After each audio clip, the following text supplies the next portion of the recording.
বলেন তো মুসলমান জাতি আজকে ফিতনার মধ্যে আছে না নাই? ফিতনার মধ্যে আছে না?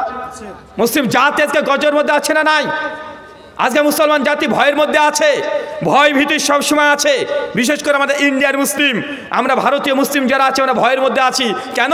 আপনি সবসময় ভয়ের মধ্যে ভয় করছেন এই জন্য, কখন এনআরসি না হয়ে যদি হটেই যায় তাহলে আমাকে কোন দিকে চলে যেতে হয়, ভয় আছে না নাই? কথা বলেন, আছে।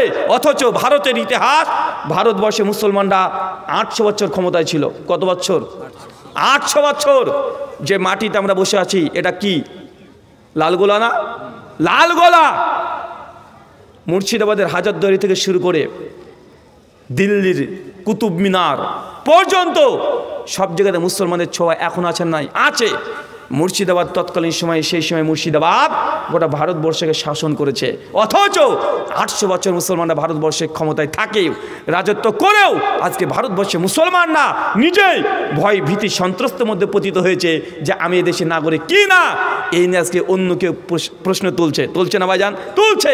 আল্লাহ বলছেন তুসিবাহুম ফিতনা, যে জাতি আমার নবীর আদেশকে লঙ্ঘন করবে সে জাতিকে আমি ফিতনা দিয়ে জর্জরিত করে দেব। পূর্বের নবীর ইতিহাস দেখেন, লুত আলাইহিস সালামের কম, আদ জাতি, সামুদ জাতি আল্লাহ ধ্বংস করে দেয় নাই? ধ্বংস করে দিয়েছে। কেন? নবী যখন তাদেরকে যেই পথে ডেকেছে সেই পথে না এসে উল্টো দিকে চলেছে। আপনি যে নবীর আদর্শকে মানেন না, এর জন্য বেশি দূরে যাওয়ার দরকার নেই। আপনার যে ছেলে আছে 10 বছর 20 বছর বয়স, তার চুল কাটা স্টাইলটা দেখেন, দেখুন চুল কাটা স্টাইলে প্রমাণ করে দিবে যে আপনি নবীর আদর্শকে গ্রহণ করেছেন না অন্য কারো আদর্শ আপনি চুলটা কেটেছেন।